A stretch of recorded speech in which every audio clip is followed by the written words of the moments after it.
Hey everybody, what's going on? It is Jason with the Board Game Mechanics, and today we're going to take a look at a game called Race for the Galaxy.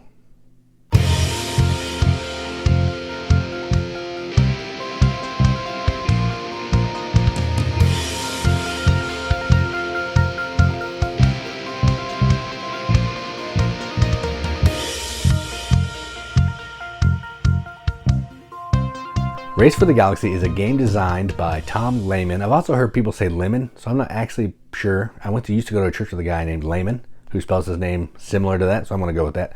Tom Lehman, published by Rio Grande Games, plays 2 to 4 players, 30 to 60 minutes, ages 14 plus. Now, if this game sounds familiar, because we've covered Roll for the Galaxy on the channel already, and that is the dice version of this game. Same designer with a co-designer that came in.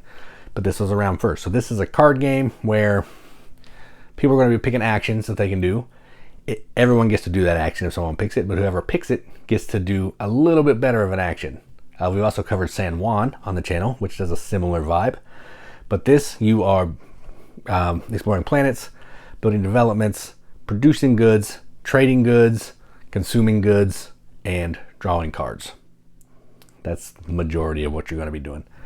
So if you want to see how all that works, you can click the link in the video description. I'll play through a few rounds because it's easier to see than to explain. If you don't care about that, stick around here and we'll look at the components.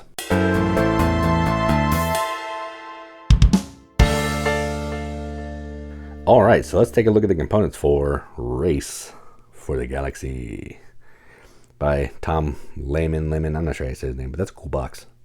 I enjoy the box. This is the second edition. I don't know the difference between the first. Should have done my research, but I didn't. Sorry. Okay, so let's look at the components. First off, we're going to look at this bad boy. There is this card summary, which is pretty handy. There's a ton of iconography in the game.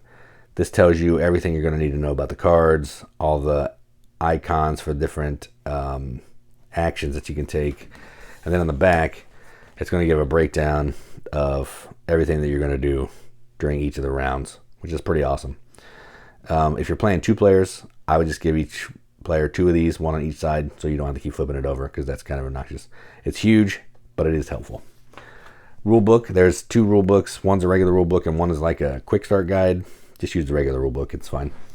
Now let's look at the cards. So all the cards have this back and the cards that are in the game, and they're all going to have, you know, different art in the front. They're each going to have the phases here, if it goes with trading and all that stuff, what phase the card's going to apply to, and then maybe some textual breakdown here. And then a cost, and then points. So this is a development card. It's going to be worth 1 point when you build it. That means you have to spend 1 card to build it. And then it's going to give you this power during phase 3, which is settle. So there you go. I like some of the art. I mean, it's space art. It's fine. You don't really look at the art anyway. You're just looking at the icons.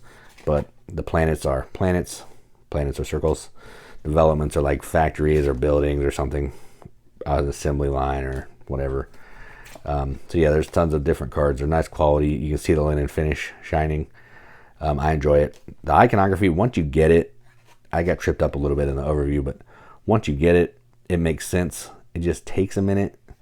I've covered Roll for the Galaxy on here as well. It leans into the iconography a little bit less. So these are all the cards that everybody gets in a more than 2 player game. These are the action cards. They're all the same. Everybody has the same cards. But if you play the card, you're going to get to do the special action in the box. It's also spelled out on the card too, but it's in the box. I wish they would have just used the words and not the icons, or picked one or the other. But I'm a fan of text, so there you go. So overall, I think the components are solid. These are the same point markers that are in Roll for the Galaxy, which came second, so it makes sense. I don't really love them, but it's just the point markers, so who cares? But overall, I think the components are pretty nice. Big deck of cards. A lot of variety here. There's a ton of expansions too, which I don't have any. This is just the base game, but I have fun with it. So there you go. So that is Race for the Galaxy, a look at the components. So let's take a look at what we think about the game.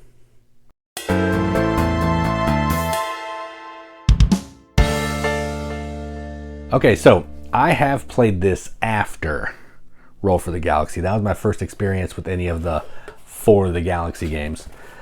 And I'd heard that this game was a lot harder to play and to teach than Roll for the Galaxy, and I thought, no, surely that's not true, because Roll for the Galaxy has a bajillion icons, tons of things that you can do.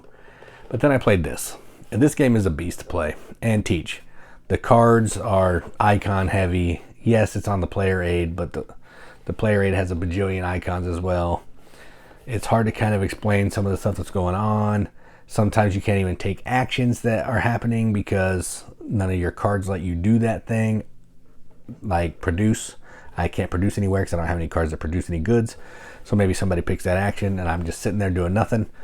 So yeah, it's a lot more, I don't want to say obtuse, but it's a beefier game than Roll for the Galaxy. And I'm only comparing the two because Roll for the Galaxy does everything that this does in a more streamlined package that's easier to play and easier to teach and more palatable. Now, all that being said, I don't dislike this game.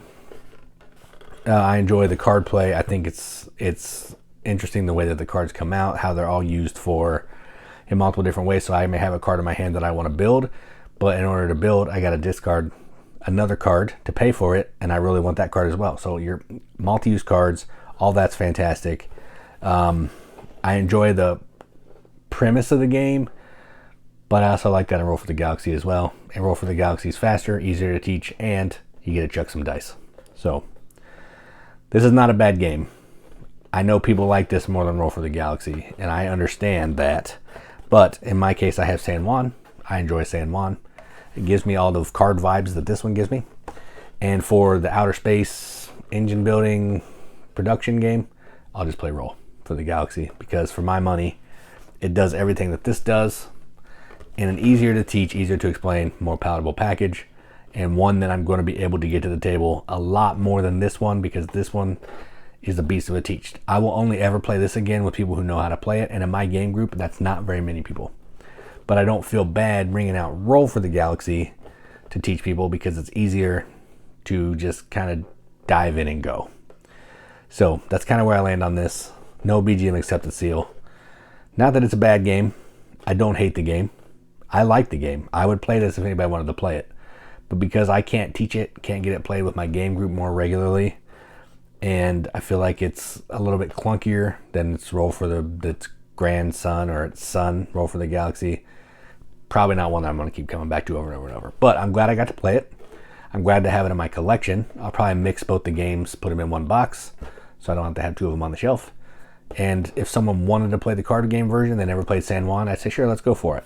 But I'm probably not going to recommend it to most people. So there you go. So that is Race for the Galaxy from Rio Grande Games. I'm Jason with the Board Game Mechanics. And as always, keep gaming.